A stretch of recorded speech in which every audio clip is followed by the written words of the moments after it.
প্রভাবশালীদের আড়াল করে ভর করে চলেছে অবাধ বালি উত্তোলন। রাস্তাঘাট ভেঙে চরম দুর্ভোগে গ্রামবাসী। কুমারঘাট সোনাইমুড়ি ৫ নম্বর ওয়ার্ডে আবারও বিস্ফোরণের মতো সামনে এলো বালি মাফিয়াদের অবৈধ কারবার। মরুনদী থেকে মেশিন লাগিয়ে নির্বিচারে বালি তুলছে একটি ক্ষমতাশালী চক্র, আর সেই চক্রকে আড়াল থেকে প্রশ্রয় দিচ্ছে এলাকার প্রভাবশালী মহল। এমনই অভিযোগ ক্ষুব্ধ জনতার। টিপি ছাড়াই ওভারলোড বালি বোঝাই ট্রাক দিন রাত গ্রামের একমাত্র রাস্তায় দাপিয়ে বেড়াচ্ছে। বহুদিন ধরে এই অবৈধ যান চলাচলের ফলে রাস্তার আজ প্রায় চলাচলের অযোগ্য। ছাত্রছাত্রী, কর্মজীবী মানুষেরা, অসুস্থ রোগীরা সকলের দৈনন্দিন যাতায়াত হয়ে পড়েছে ভয়াবহ কষ্টকর। গ্রামের স্কুল প্রতিষ্ঠানের শিক্ষার্থীরাও প্রতিদিন একই দুর্ভোগের শিকার। এলাকাবাসীর অভিযোগ, প্রভাবশালীদের ছত্রছায়ায় ছাড়া এভাবে বালি মাফিয়া সিন্ডিকেটের বেপরোয়া দৌরাত্ম্য সম্ভব নয়। শুধু রাস্তা নয়, মেশিনে অতিরিক্ত বালি তোলার কারণে নদীর পার ভয়াবহভাবে ভেঙে পড়েছে। বাড়ি ঘর, চাষের জমি, বসত ভিটি সবকিছুর প্রতি এই মুহূর্তে বিপদের মুখে। পরিবেশ ও জনজীবন ধ্বংসের মুখে দাঁড়িয়ে থাকলেও প্রশাসনের পক্ষ থেকে এখনও দৃশ্যমান কোনো কঠোর পদক্ষেপ নেওয়া হয়নি বলে অভিযোগ তোলেন গ্রামবাসী। প্রতিবাদে ফেটে পড়েন স্থানীয় জনতা। টিপি বিহীন একটি বালি বোঝাই লরি আটকেও দেয়। তারা স্পষ্ট জানায়, এবার যদি অবৈধ বালি উত্তোলন বন্ধ না হয় তবে আমরাও আরো কঠোর আন্দোলনে নামতে বাধ্য হব। রাষ্ট্রবাদী জিনিয়াসদের নামে পরিচালিত এই বালি পাচার চক্রকে রুখে দিয়ে গ্রামবাসী প্রমাণ করলে জনতার শক্তি যদি একসঙ্গে দাঁড়ায় তবে অবৈধতা যতই বড় হোক তা টিকে থাকতে পারে না। এখন অপেক্ষা মহকুমা শাসকের দপ্তর ও সংশ্লিষ্ট প্রশাসন কত দ্রুত এবং কতটা কঠোর পদক্ষেপ নেয়। গ্রামবাসীর একটাই দাবি, বালি মাফিয়ার দৌরাত্ম্য বন্ধ হোক, গ্রাম বাঁচক, নদী বাঁচক। সোনাইমুড়িতে দীর্ঘদিন যাবৎ একটা বালির লাইসেন্স দেওয়া হয়েছে, আজকে 2 বছর যাবৎ।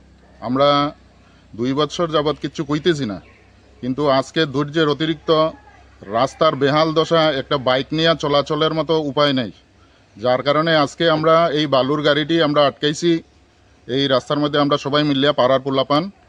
তো সরকার ভালো রাস্তা বানাইছিল, সরকারের কোনো দোষ নেই, কিন্তু যে ব্যক্তি লাইসেন্স পাইছে তার এই লাইসেন্স পাওয়ার কারণে, তার হীন মানসিকতার কারণে আজকে এই রাস্তার দুরবস্থা। এইভাবে সে একটা সরকারি রাস্তারে নষ্ট করিয়া সে মস্ত বড় ক্রাইম করতেছে। তার জন্য আমি প্রশাসনকে কইমু এই ব্যাপারে একটা সঠিক স্টেপ নেওয়ার লাগিয়া। এইভাবে চলতে থাকলে রাস্তার আর খুঁজে পাওয়া যেত না। এই সোলিং রাস্তাটা ডাবাইয়া বারবার মাটি দিতেছে। আজকে কোটি কোটি টাকা গভর্নমেন্ট খরচা করতেছে রাস্তার জন্য, কিন্তু রাস্তা যদি ডেভেলপ না হয় তাহলে কেমনে গ্রাম ডেভেলপ হইব? তাই যাই হোক, আমি ওই কথাটাই কইতেছি। কোন এলাকাতে পড়ে সোনাইমুড়ি? সোনাইমুড়ি 5 নম্বর ওয়ার্ড। আচ্ছা, এখানে 2 বছর যাবত এখানে বালির কোয়ারিটা খুলেছে না? তো কার নামে লাইসেন্সটা জানেননি আপনারা? আশুতোষ দেব, পিতা কানাইলাল দেব। আচ্ছা, ওনারে আপনারা জানাইছেননি এলাকাবাসীর তরফ থেকে?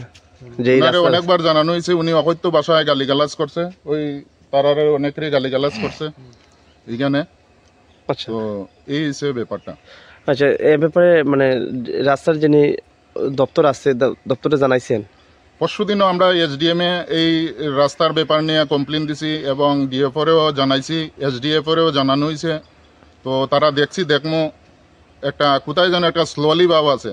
যাই হোক, আমরা তো স্লোলি চলতো না, আমরা প্রত্যেক দিন এই রাস্তা দিকে চলতে লাগে, তাই আমরা বাধ্য হয়েছি। প্লাস এখানে একটা মনুনদী আছে, যেখান থেকে বালু তুলতেছে, এখানে মনুনদীরও বাঙ্গন দেখা দিতেছে। আমরা নদীর সাইডেই আমাদের বাড়ি। আচ্ছা, তো যদি আপনাদের প্রতিশ্রুতি পালন না হয় তাহলে কি স্টেপ নেবেন আগামী দিনে? প্রতিশ্রুতি পালন না হলে আমরা ন্যাশনাল হাইওয়ে আমরা বন্ধ করবো। আচ্ছা, এই পাড়াতে কত পরিবারের বসবাস যেখানে আপনারা?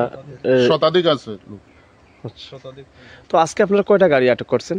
আজকে এখানে আপাতত 3টা গাড়ি, এটি ভোরবেলা থেকে গাড়ি যাইতে থাকে এবং কয়েকটা গাড়ি টিপি নাই আমরা জিগাইছি, এখন ওই টিপি নিয়ে আইছে। তা আমি জানি না এরকম কোনো ব্যাপার আছে কিনা, যা গাড়ি অথচ মেইন রোডে উঠে দিতেছে গাড়ি লোড করিয়া, কিন্তু গাড়ির কাছে কোনো টিপি নাই। আচ্ছা, তো কোন জায়গায় গাড়িটি? ধর্মনগরের গাড়িটি। 3টি গাড়ি? হ্যাঁ, ডেইলি 50-60টা গাড়ি আপ ডাউন করে, তাহলে এই ইট সোলিং রাস্তা কেমনে টিকবো? ধন্যবাদ।